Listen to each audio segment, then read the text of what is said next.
Hello friends, જય Shri Krishna. Welcome back to my YouTube channel. તો friends, આજે આપણે બનાવીશું કેસર મેંગો પેંડા, જે એકદમ ઇઝી રીતે ખાલી 3 જ વસ્તુમાં અને કંદોઈવાળાની દુકાન જેવા જ સરસ ઘરે બની જાય છે અને ખાલી 10 જ મિનિટમાં તમે બનાવી શકો છો ફ્રેન્ડ્સ. અને તમને ખબર છે કે પેંડા તો નાના બાળકોને મોટાને બધાને ખૂબ જ ભાવે છે.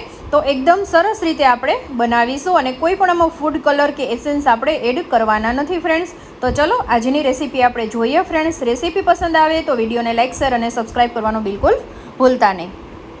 તો ફ્રેન્ડ્સ, એના માટે પહેલાં આપણે એક જાડી તળિયાવાળી પેન લઈ લેવાની છે અને એમાં આપણે થોડું પાણી પહેલાં એડ કરશું કે જેથી બળે નહીં, અને થોડું એવું આપણે દૂધ એડ કરશું. પછી આપણે અહીંયા 1 કપ મેં પાકલ કેરીનો પલ્પ લીધો છે. 1 કપ લેવાનો છે. તમે જો વધારે પેંડા કરવા માંગતા હોય તો વધારે લઈ શકો છો, ઓછા કરવા માંગતા હોય તો ઓછો લઈ શકો છો. અહીંયા મેઝરિંગ કપ છે તો 1 કપ મેં પલ્પ લીધો છે.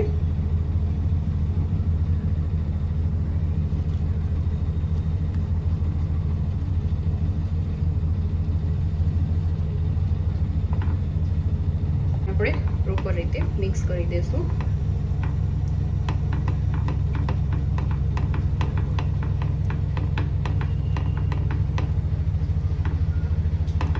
હંમેશા છે ને જાડા તળિયાવાળી પેન લેવાની છે કે જેથી છે ને નીચે બળવાનો કોઈ ચાન્સ ન રહે.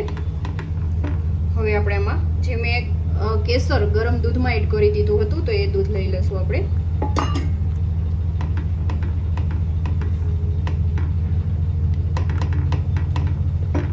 તો જો પછી આવી રીતના છે ને એ છૂટું છૂટું થઈ જશે.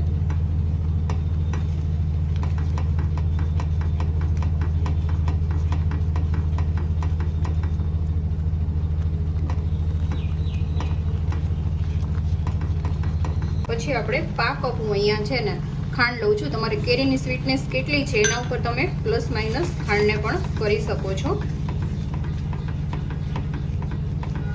કન્ટિન્યુઅસ તમારે ચલાવતા રહેવાનું, નહીંતર એ બળવાનો ચાન્સ રહે છે નીચે.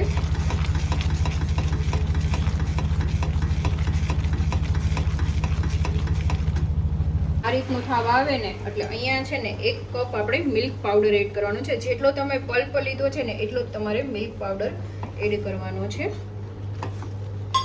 અને સરસ રીતે મિક્સ કરી દેશું. ફ્રેન્ડ્સ, એકદમ સરસ રીતે મિક્સ થઈ ગયું છે અને બસ પછી ખાલી આપણે આને 2 મિનિટ રાખીશું. જો તમે આવી રીતના સ્ટોન કરશો ને એટલે એકદમ છે ને ભારે ભારે લાગશે. તો બસ હવે આપણે નીચે ઉતારી લઈશું. એક ડીશમાં કાઢી લઈશ. થોડું રૂમ ટેમ્પરેચર પર આવે એટલે આપણે એના પેંડા વાળી લેવાના છે.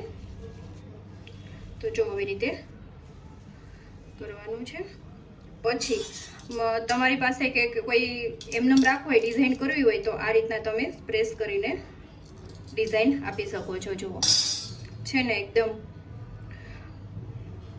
તમને બતાવું.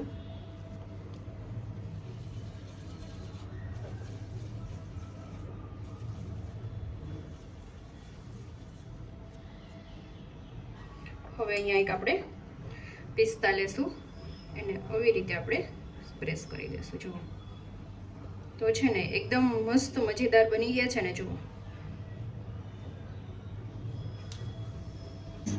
કંદોઈને ત્યાં મળે એવા એકદમ ટેસ્ટી એવા કેસર મેંગો પેંડા રેડી થઈ ગયા છે અને એકદમ ઇઝી તમે 10 મિનિટમાં જ બનાવી શકો છો ફ્રેન્ડ્સ. અને તમને ખબર જ છે કે પેંડા તો નાના મોટાને બધાને ખૂબ જ ભાવે છે. તો હજી મેંગોની અત્યારે બધાએ સ્ટોર કરેલી હોય છે, સિઝન છે ફ્રેન્ડ્સ, તો તમે બનાવી શકો છો. તો આઈ હોપ કે આજનો વિડીયો તમને પસંદ આવ્યો હશે ફ્રેન્ડ્સ. વિડીયો થોડો પણ પસંદ આવ્યો હોય તો લાઇક, શેર અને સબસ્ક્રાઈબ કરવાનું બિલકુલ ભૂલતા નહીં. તો મળતા રહીશું નવા કુકિંગ સાથે. ત્યાં સુધી જય શ્રી કૃષ્ણ.